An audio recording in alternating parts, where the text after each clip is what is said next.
Okay, the topic is monologue. Monologue means one person talking, telling story. It's a narrative. For jazz improvisation, other than all the elements that make it sound jazz, one of the core element is improvisation itself. As I might have or might not have told you, that the idea of jazz improvisation is keep talking. I need to instill the kind of behavior or habit of keep talking in music without script. So monologue is simply continue playing on the spot with whatever that you can. So this is not about jazz, this is not about blues or swing or any genre. You can play any genre, but continue talk for 5 minutes and record it back to me, send it up as an assignment, right? So I will give you some examples. In continue talking, there's a lot of things about jazz. Number one is jazz is about covering up what you have said earlier. In the real world, it is not good to do that, but in music, yes, it's not good to cover up your lies because one lie leads to another lies. But for jazz, it is not lies, but it is something that you play first, and then you put all your effort to continue it and make it sound right. Louis Armstrong is very good in doing this. Whenever he made a mistake, but jazz is actually full of mistake and covering that make it sounds right. But whatever it is, now the first example, for example, let's say you have this. So I'm going to do short clips of maybe 1 or 2 minutes. You just have to behave, you just have to act it through. Although you do not know what's coming, but the act of doing it, the passion, the effective passions of keep doing it, and the kind of spirits of continue doing it must happen for improvisations.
So yeah, something like that. The other one is just a few more points. The next point is about for pianists. Pianists should be able to develop a kind of playing that even for one chord you can go on and on. We call it elaboration. You should be able to elaborate. Yeah, you should be able to elaborate, not just when you have a chord just play. No. For example, if you have, okay, let's work it out like C. There's so many versions, right? Like, right? And then what else? What else? E minor 7. And if you know jazz theory, even a G on C is C. Okay, so I start with this one, then I go to this one, and then go to this one.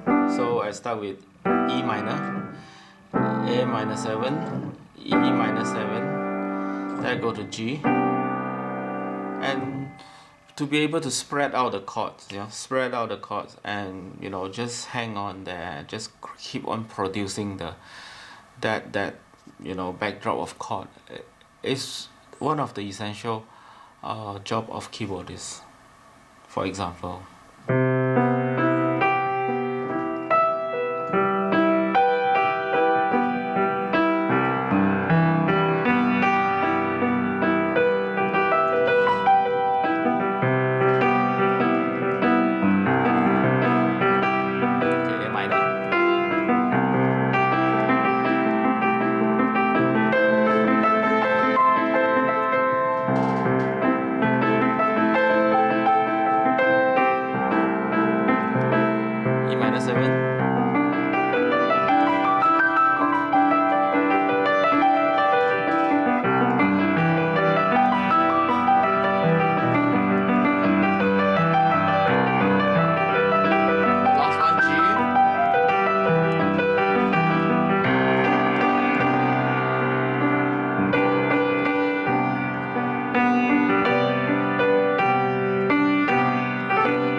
you can incorporate this into your 5 minutes, but can easily play 5 minutes just with the chords, without doing other improvisations. Now, for the last point, I just want to give some input to the solo instrument. Now, you are not a chord instrument player. For example, trumpet, clarinet, violin. What do? Now, the model for this is all the solo work, unaccompanied work in classical. Have you heard of unaccompanied cello by Bach?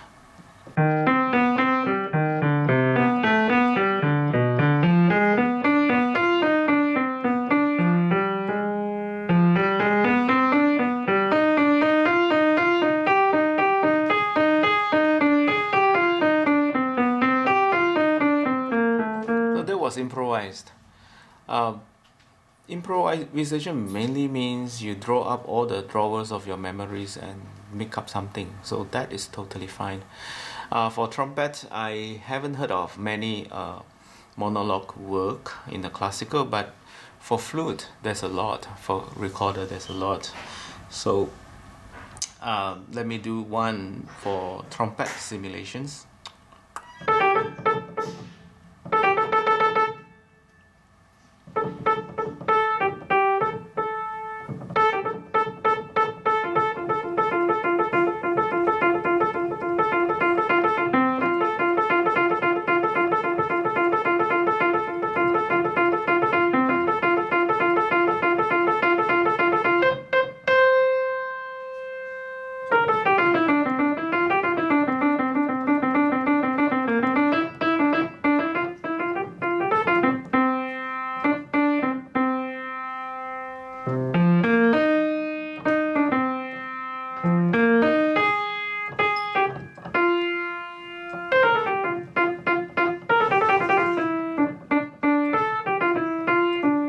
Yeah, it's endless. So enjoy yourself. You can play blues, you can play anything. Just give me 5 minutes of recording on the instruments that you are most skillful lah. So you can't play on the instruments that you're not skillful. It's very hard to do that. Of course, you can also do singing. If you can sing really well for this monologue exercise. Normally I give about like 10% or 15% out of the whole cost for this. Maybe 15 is too much, but my own whole point, the purpose is just to keep you going and feel that kind of ongoing committed in improvising. That is the modus operandi that I want you to get into. So keep that purpose in your mind.